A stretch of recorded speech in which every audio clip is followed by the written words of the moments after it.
पुण्यातील खडकवासला धरणातील विसर्गात वाढ करण्यात आली। पुण्यातील एकता नगरमधील सोसायट्यांमध्ये पाणी शिरले। खडकवासला धरणातून मुठा नदी पात्रात 28,662 क्युसेकने विसर्ग सुरू आहे।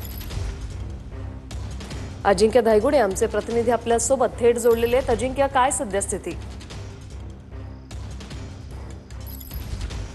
वृषाली, मागच्या वर्षी ज्या पुण्यातील भागाला सर्वाधिक पुराचा फटका बसला होता त्या एकता नगर भागात मी आहे आणि हे समोर जे एकता नगर भागात जे नदीचं पात्र आहे ते पात्र आपण पाहतोय।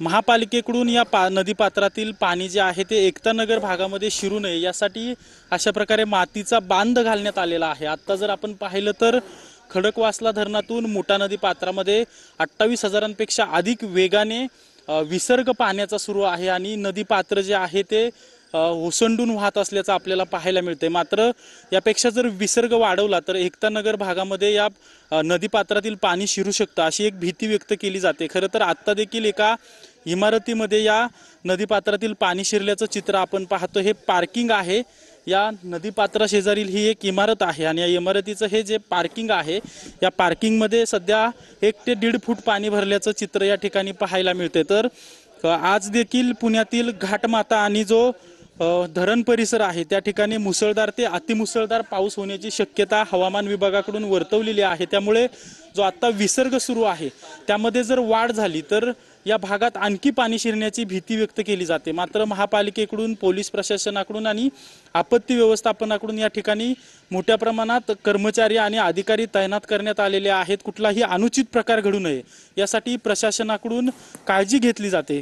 मात्र जर घाटमाथ्यावर आज देखील मोठ्या प्रमाणात पाऊस बरसला आणि खडकवासला धरण साखळीमध्ये जर मोठ्या प्रमाणात पाण्याचा येवा झाला तर 28,000पेक्षा अधिक जो विसर्ग आता सुरू आहे तो आणखी वाढवला जाऊ शकतो आणि हा जर विसर्ग जर वाढवला तर या एकता नगर भागातील आणखी इमारतींच्या पार्किंगमध्ये आणि सोसायट्यांमध्ये पाणी शिरू शकतं।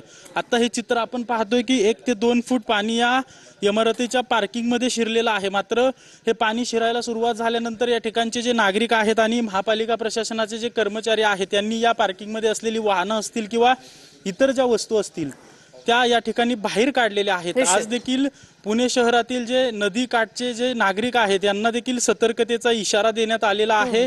ठिकठिकाणी सुरक्षा रक्षक तैनात करण्यात आलेला आहे। कोणताही अनुचित प्रकार घडू नये यासाठी काळजी घेतली जाते। मात्र पाऊस जर मोठ्या प्रमाणात झाला तर आणखी विसर्ग वाढवला जाऊ शकतो आणि विसर्ग वाढला तर त्या एकता नगरला पुन्हा एकदा या पाण्याचा फटका बसण्याची भीती व्यक्त केली जाते। वृषाली, नक्कीच धन्यवाद अजिंक्य, तुम्ही दिलेल्या या सविस्तर माहितीसाठी।